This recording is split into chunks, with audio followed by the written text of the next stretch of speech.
পৃথিবীর ইতিহাসে অমানবিক বর্বরতার মর্মান্তিক দৃষ্টান্ত প্যালেস্টাইন। আত্মরক্ষার কথা বলে নিরীহ নিরস্ত্র ফিলিস্তিনিদের উপর বর্বর গণহত্যা চালিয়ে আসছে দখলদার ইসরায়েল। হাজার হাজার পাউন্ডের এক একটি বোমায় ধ্বংসস্তূপের নিচে অসহায় আর্তনাদ করছে নারী, শিশু আর সাধারণ মানুষ। অথচ এই পৈশাচিকতায় অদ্ভুতভাবে নিশ্চুপ মধ্যপ্রাচ্য, আরব বিশ্ব, প্রতিবেশী দেশ, এমনকি মানবতার ফেরিওয়ালা খ্যাত আমেরিকা তথা পশ্চিমা বিশ্ব। বারবার নিরস্ত্র ফিলিস্তিনিদের উপর কাপুরুষোচিত এই হামলাকে অস্বীকার করে তারা বলে এসেছে এটি ইসরায়েলের আত্মরক্ষার অধিকার। বিশ্ব নেতারা যখন এই হত্যাকাণ্ডের বিষয় নিশ্চুপ, তখনই কথা বলে উঠলেন ইসরায়েলের সাবেক প্রতিরক্ষা মন্ত্রী মোশে ইয়ালন।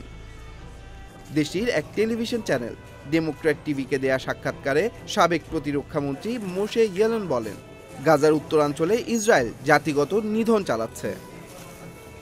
ইয়েলেন টেলিভিশনটিকে বলেন, গাজায় ইসরায়েলি সেনাবাহিনীর যে কর্মকাণ্ড চলছে তা জাতিগত নিধনে শামিল। অধিকৃত পশ্চিম তীর ও গাজায় নেতানিয়াহুর ডানপন্থী সরকারের নীতির সমালোচনা করে তিনি বলেন, কোন পথে কি ঘটছে সেখানে। বেইত লাহিয়া এখন আর নেই, বেইত হানুন আর নেই, এখন তারা জাবালিয়া নিয়ে কাজ করছে। তারা আরবদের এলাকা সাফ করে ফেলেছে।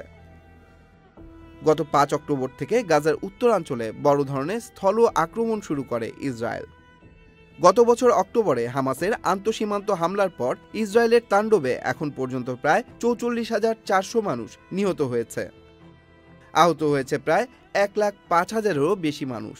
এখানেই থামেনি গাজা উপত্যকায় চলমান হত্যাকাণ্ড। ফিলিস্তিন জুড়ে এখনও নারকীয় গণহত্যা চালিয়ে যাচ্ছে ইসরায়েল। আন্তর্জাতিক অপরাধ আদালতে নেতানিয়াহু এবং সাবেক প্রতিরক্ষা মন্ত্রী ইয়োয়াফ গ্যালেন্টের বিরুদ্ধে গ্রেফতারি পরোয়ানা জারি করা হলেও কোনো কিছুই যেন আটকে রাখতে পারছে না রক্তলোলুপ নেতানিয়াহু আর তার নৃশংস বাহিনীকে। ইসরায়েলের সাবেক প্রতিরক্ষা মন্ত্রী মোশে ইয়ালেনের স্বীকারোক্তিই যেন সেই কথা আরও একবার প্রমাণ করছে। Tanmoy Mahmud, Channel I online.